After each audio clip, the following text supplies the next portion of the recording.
Hey, what's up? I'm here with Joel from Baptized in Blood. What's up, Joel? What's up? How's it going, guys? Pretty good. Okay, right off the bat, you're wearing a Boston hat. I was talking to you about this earlier. Yeah. Why? Well, Kurt Schilling is probably the main reason. I've always been a Kurt Schilling fan, and when he joined the Sox, I was sort of like, yeah, you know, they've definitely got the lineup. They got Schilling now, and I'm all set. And then I've been a fan ever since, and you know, watching that bloody sock routine go down, you know, how can you not love the guy, right? Even if it was just ketchup on his leg or whatever. Regardless, it was still amazing. So. And you have a tattoo that actually affected their win. Is that correct? Yeah. I'm gonna take full credit for that one. And in the 2004 season, like midway through, I decided while I was getting tattooed, I was like, man, can you toss a B on me? Why not, right? Yeah. And then 4 months later, World Series champions, and like I said, I'll take the blame for it. Have you gone down to Fenway? I have. That's pretty cool. On one of our tours with a band called Fear Before the March of Flames. Yeah. We decided that This is why you're in Baptized? this is while we're in Baptist, Okay, yeah. cool. And Is Fear still a band? Yeah. yeah, they're just Okay. Fear Before now, though. So, Okay, right on. No, I decided that we'd cut through down around that way anyway. We're coming back through the east coast of Canada, and I was like, we got to go back into the States. Why not just stop in? So I put on all my garb. I've got my big World Series jacket and everything like this. And yeah, they let me through no problem just by simply saying that I was a huge Boston fan and I wanted to check out Fenway. And Nice. so we drove straight there, checked it out, and man, what a rad place. It was really cool. I gotta go to Boston. I've never been to Boston. I have family in Boston. Yeah, It's a very Irish place. Yeah, You should go there. Yeah, no, it's a rad place. They're militant. And the accent, you have no idea really where it comes from. It's just sort of like out of the blue. It's like you're up north, and all of a sudden you come down just a little bit over the border, and all of a sudden everybody's like, "You trying to come at me hard, that tough guy?" And it's like, really? Honestly? Okay, I guess. Turns into The Departed all of a sudden. That's it. Yeah. Can you get a Blue Jay tattoo on the other one? Maybe we'll get a championship? No, never. Oh, wow. No, sorry. In '92 and '93. Were you there? Were you into it? Of course I was. I went to the man. ALCS, and Like you go Jays after Boston. Like if Boston was yeah, out, would you go for Jays? sure, Okay, for sure. Cool. You know, so when I show up to the Jays games in all my Boston garb, it's like, you know, I could always like just take off the hat, I suppose, if I lost. But hey, we've never lost when I've been there, so Right on. good enough. Okay, let's talk about the record. It's finally out. Last time I interviewed you guys, it was at Heavy MTL, and the album hadn't come out. So, Right. How does it feel to finally have it out, man? Because I know it was probably like so much anticipation. Yeah, unbelievable, man. And you know what? The fact that it's doing really well is the best part.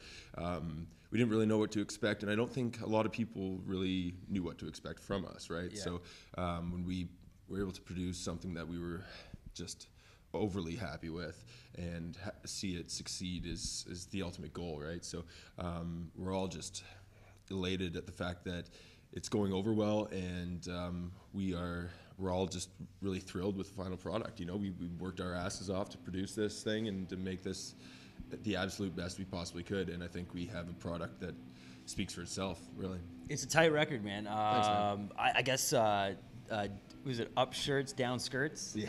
Anything you can tell me about that song? It kicks off Yeah. the record. I mean, it's pretty much like you hear that and you're like, all right, this is what these dudes are about. You know what? It is what we're about. Like you guys are about bringing dirty back. Just like I solely just sing about what I know. You know, Yeah. I know girls. I know drugs. I know the usual things in the rock and roll lifestyle, alcohol and all that fun stuff. And I'm a fun-loving guy who just likes to write cool tunes. And so Upshirts was. Actually, ironically enough, I used to work at a sub shop.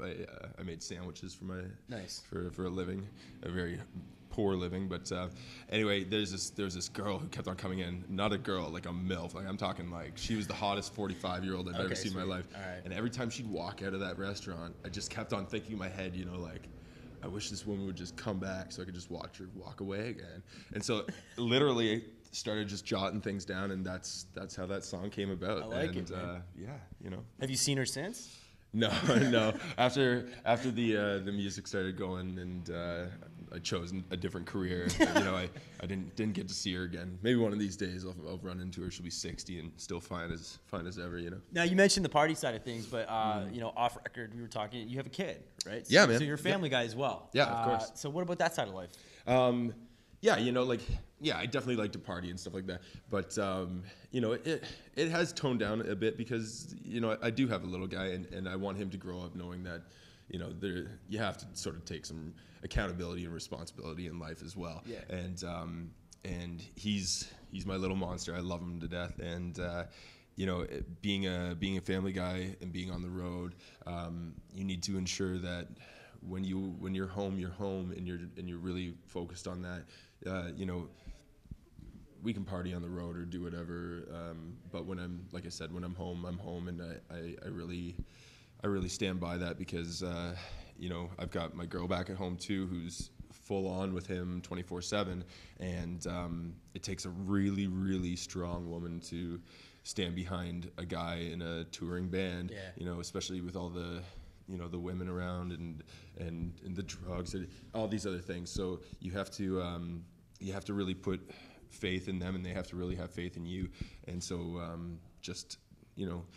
I do sing about girls and all this other stuff, but I have my girl, and I have my son, and I couldn't be happier with either of it. So you just got to make it work. However it's got to work. Well, I mean, I'm sure there were the days when you were, into other girls, you know what I mean? Oh, yeah, for sure. I kind of look at it like a bit of a hip-hop thing, you know what I mean? Like some stuff you sing about, and it doesn't necessarily happen every day, but right. You can still sing about it. Right. Oh, for sure, man. And that's the thing is, like, there's a lot of people out there who judge people like me and other artists because we sing about, all these girls, and they expect that we're always just doing questionable things nonstop, but really, hey, if Eminem can sing about like smacking and stabbing women, why can't I sing about just like partying with them and like wanting to see them naked? I think you're all right with that, man. Keep doing it. That's it. Yeah. I mean, the other side of it though too is that you guys are a super technical band. You play some pretty hard stuff.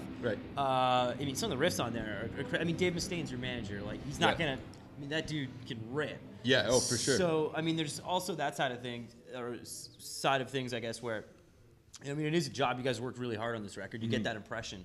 Yeah. So to party all the time and to be able to play super technical music, I can't see that happening. You know what? It's. But I have seen you live, and I know you guys like to have fun. So yeah. How do you pull it off, man?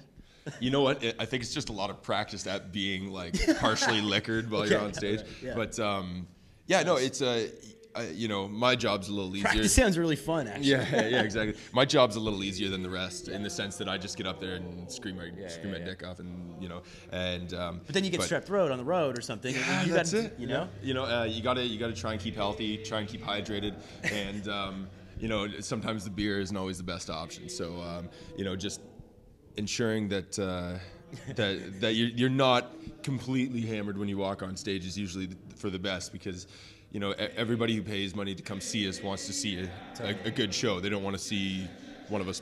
Well, they might want to see us barf on stage, but if chances are they want to see us play like a solid set and really put on a show, and that's why we're here. And we've always had this rule: 5 or 5,000. It doesn't matter if there's 5 people in the crowd or 5,000. Everybody gets the same show. So that's we've always brought that mentality to the plate, and we'll keep on doing that because that's what we love to do. So. Well, I mean, the live show, you do get the impression, at least when you see when I've seen you guys, is it actually really is a super important part of the band. Probably maybe the most important part. Oh, for sure. That when we record albums or do this and that, it's all based around our live show, because you really have to experience metal. Metal is something that you can't just listen to the CD and be like, well, I guess you could. You could listen to it and be fully into it or whatever, but until you actually see that artist get up on stage, like you can listen to a Behemoth record, but until you see Behemoth play on stage with their makeup and their full garb and everything like this, you have no idea like what you're getting into. So I'd highly suggest that if I'm talking to you now, if you haven't seen us live or you haven't checked out a sweet metal show lately, come out, check it out, because it really adds a whole nother element to the whole thing that we're doing. What's it like being on tour with guys like the Cancer Bats and Devil Driver? I mean, Devil Driver, Cold Chamber. I mean, Dez has been around for years. He's a metal legend, really. Like, you know, and the Bats. I mean, what they did for heavy music in Canada is for sure, man. They're up for a Juno. Yeah, that's amazing, and congrats to them. I heard about that today, Insane. and that's amazing. Yeah, best band nominated. There is there's a lot to be said about hardworking bands, and to be touring with two of them right now, two of the hardest working bands. Cancer Bats are on tour 10 months out of the year, and those other 2 months they're like writing or doing things for the band. They work their asses off, and they've really honed their craft. We can learn a lot from that because, you know, as a band, you know, we've been around for 6 years around this area, but really the rest of the world hasn't experienced us yet. So to be able to just pick their brains or whatever about anything, you know, is really rad. And Cold Chamber, Devil Driver, man, did they ever kick some ass on stage. And Dez is a fantastic guy. First day of tour, he came up to us and said, "Hey, let's go on the bus. Let's chill out and have a drink and chat." And it's like, that's all you can ask for, you know. A lot of metal and a lot of music in general 10 years ago was all about how big a dick you can be to everybody else, you know. And I'm really and I'm really glad that's changed because for bands like us, I think a lot of the reason why a lot of younger bands stopped doing what they were doing was because people were just being dicks and didn't want to give them the time of day or try and help them out. In the metal community nowadays, it's the exact opposite. It doesn't matter who you are. You could be Dez or Dave Mustaine, and everybody just wants to ensure that everybody's doing well and succeeding at metal, because if we're not all working together as a community, then the whole community fails. Yeah. So.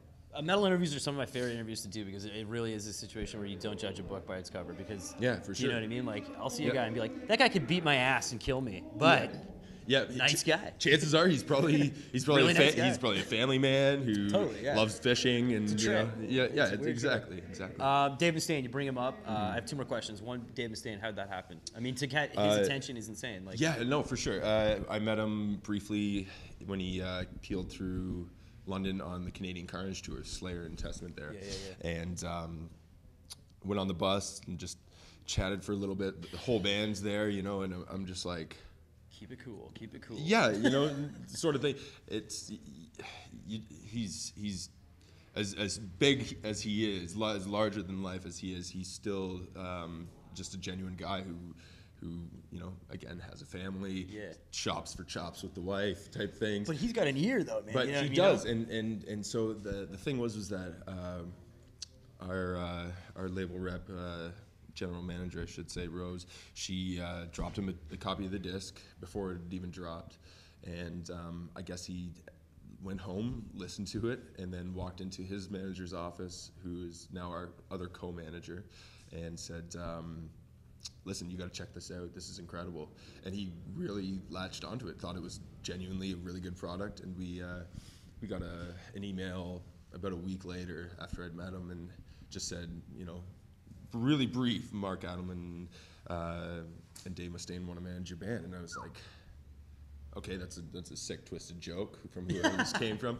But, you know, we got to talking, and it's wild that, you know, I can call him at any time just to chat about, you know, how tour's going, or just advice on what I should be doing, shouldn't be doing, or anything down to, hey, my kid's sick. Do you got any like homeopathic remedies for him?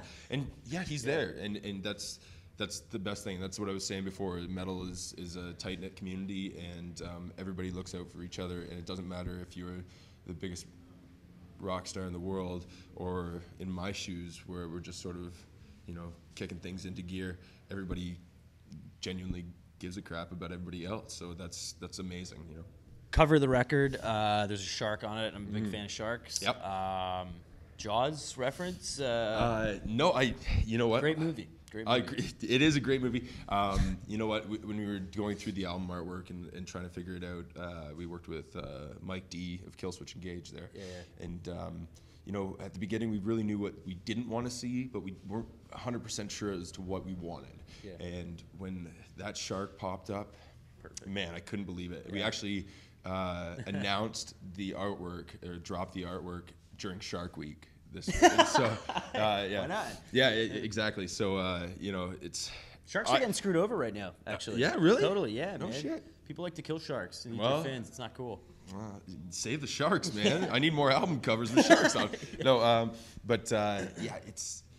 I always think of a shark as something extremely powerful, and it's something that you don't want to mess with, right? And what a better way to debut our record to the world than saying like, hey, we're here, don't fuck with us, we're here to stay. So we're really, it's a great white shark, let's make that clear. Yeah, it is a great white shark. And yeah, you know, like we also wanted something that set us apart from every other metal record. So when you walk into, it's bright and colorful. When you walk into HMV or something like that, and you're looking through the metal section, you're seeing like all the Opeth albums, you know, everything, all this like super dark imagery, and the dudes, you know, doing all this. But then all of a sudden you're like, what the hell is that doing in here? And you know, we have had people come up to us and say that they bought it on a whim, and that they were just like, just because they saw it and they're like, holy crap, that's an awesome cover. It's a great cover, man. So did the guy from Killswitch do it, or? Yeah, okay, cool. Mike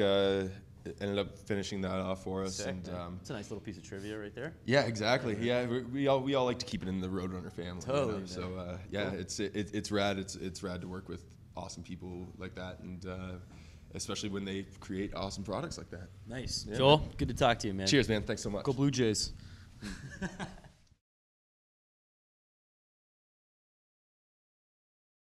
ExploreMusic wears English Laundry apparel.